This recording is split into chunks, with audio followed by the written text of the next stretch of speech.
இந்த நிலையில் இந்த அமோனியா கசிவு சம்பவத்தால் பாதிக்கப்பட்ட அந்த தொழிலாளர்கள் வெவ்வேறு மருத்துவமனைகளில் அனுமதிக்கப்பட்டிருக்காங்க.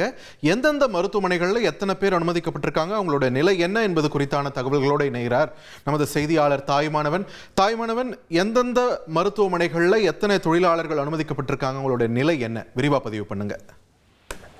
திருவள்ளூர் மாவட்டம் பெரியபாளையம் அருகே தனியார் இறால் பதப்படுத்தக்கூடிய தொழிற்சாலையில இன்று பிற்பகல்ல ஏற்பட்டிருந்த அமோனியா வாயு கசிவு காரணமாக ஏராளமான தொழிலாளர்கள் மிகுந்த பாதிப்பை சந்தித்திருந்தாங்க. உடல்நல குறைவு ஏற்பட்டிருந்த நிலையில குறிப்பாக மூச்சு விடுவதில் சிரமம் ஏற்பட்டு நுரையீரல் பாதிப்பு ஏற்பட்டு மயக்க நிலையில வாய் மற்றும் மூக்கின் வழியே ரத்தம் கசிந்த நிலையில மிகுந்த சிரமத்தோடு தொழிலாளர்கள் மயக்கமடைந்த நிலையில் அவர்கள் பத்திரமாக மீட்கப்பட்டு மருத்துவமனையில சிகிச்சைக்காக சேர்க்கப்பட்டிருந்தாங்க. குறிப்பா முதற்கட்டமாக 2 தனியார் மருத்துவமனையில சிகிச்சைக்காக சேர்க்கப்பட்டிருந்த நிலையில் பலர் கவலைக்கிடமாக இருந்ததன் காரணமாக மீண்டும் உயர் சிகிச்சைக்காக அவர் சென்னையில் இருக்கக்கூடிய ராஜீவ்காந்தி அரசு மருத்துவமனை மற்றும் அரசு ஸ்டான்லி மருத்துவமனைக்கு மாற்றம் செய்யப்பட்டாங்க. சுமார் 65 பேர், அதுல 60 பேர் பெண்கள் ஆவர். வடமாநில தொழிலாளர்களாக இருக்கக்கூடிய அவர்கள் இந்த பாதிப்புல பாதிக்கப்பட்ட நிலையில தற்போது பல மருத்துவமனையில சிகிச்சை பெற்று வராங்க. சிகிச்சை பெற்று வருபவர்கள எத்தனை பேர் தீவிர சிகிச்சை பிரிவுல மிகவும் கவலைக்கிடமாக இருக்கிறார்கள் என்பது தொடர்பான விவரங்கள் என்பது கிடைக்கப்பட்டிருக்கிறது. அந்த வகையில செங்குன்றத்தில் இருக்கக்கூடிய தனியார் மருத்துவக் கல்லூரி மருத்துவமனையில 11 பேர் வரைக்கும் கவலைக்கிடமாக இருப்பதாகவும், பெரியபாளையத்தில் இருக்கக்கூடிய மற்றொரு தனியார் மருத்துவக் கல்லூரியில 9 பேர் வரைக்கும் கவலைக்கிடமாக இருந்ததாகவும், அதில் ஒரு 7 பேர் தற்போது மிகவும் கவலைக்கிடமாகவும் 2 பேர் தற்போது உடல்நலம் தேறி வருவதாகவும் கருத்துக்கள் என்பது இருக்கிறது, தகவல்கள் இருக்கிறது.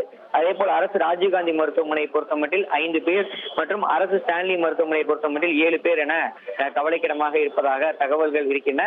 அரசு தரப்புல தற்போது வரை 2 பெண்கள் உயிரிழந்திருப்பதாக தகவல்கள் இருக்கிறது, அறிவிப்பானது வெளியிடப்பட்டிருக்கிறது.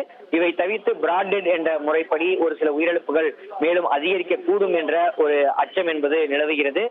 தொடர்ந்து மருத்துவர்கள் அடங்கிய குழுவினர் விரைந்து பல்வேறு மருத்துவமனைகள்ல போர்க்கால அடைப்படையில பாதிக்கப்பட்டவர்களுக்கான சிகிச்சையை வழங்கி வராங்க.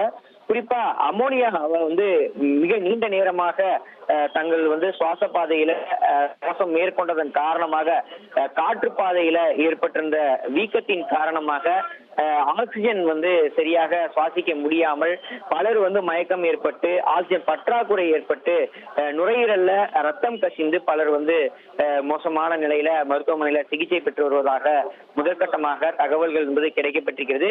தொடர்ந்து தீவிர சிகிச்சை பிரிவுல வெண்டிலேட்டர் உதவியோடு பாதிக்கப்பட்டவர்களுக்கான சிகிச்சைகள் வழங்கப்பட்டு வருகிறது. ஒருபுறம் அமைச்சர்கள் ஒவ்வொரு மருத்துவமனையாக சென்று பாதிக்கப்பட்டவர்களுக்கு என்ன மாதிரியான சிகிச்சைகள் வழங்கப்படுகிறது என்பது தொடர்பான விவரங்களை கேட்டறிஞ்சு வராங்க. மறுபுறம் பாதிக்கப்பட்டவர்களுக்கான நிவாரணம் என்பது முதலமைச்சர் தரப்புல அறிவிக்கப்பட்டிருக்கிறது. அதே போல உயிரிழந்தவர்களுடைய உடல்களை பத்திரமாக அவர்களுடைய சொந்த ஊருக்கு எடுத்து செல்வதற்கான பணிகளையும் தமிழக அரசே இருப்பதாக அறிவிப்பை வெளியிட்டிருக்கிறாங்க. இப்படிப்பட்ட நிலையில தான் பாதிக்கப்பட்டவர்களுக்கு தேவையான அனைத்து வகையான சிகிச்சை அரசு தனியார் என 2 இடங்களிலுமே தேவையான சிகிச்சைகள் என்பது வழங்கப்பட்டு வருகிறது. தீவிர சிகிச்சை பிரிவில் இருப்பவர்களுக்கு தொடர்ந்து மருத்துவர்கள் அடங்கிய குழுவினர் அவர்களுக்கான உடனடியான சிகிச்சைகளை தொடர்ச்சியா வழங்கி வராங்க. நன்றி தாய்மானவன், உங்களோட விரிவான தகவல்களுக்கு. இனி செல்லும் இடமெல்லாம் செய்தி. தந்தி டிவியின் வாட்ஸ்அப் சேனலை ஃபாலோ பண்ணினா செல்ல இருக்கும் இடமெல்லாம் செய்தி. இதோ QR கோட் இப்பவே ஸ்கேன் பண்ணுங்க, ஃபாலோ பண்ணுங்க.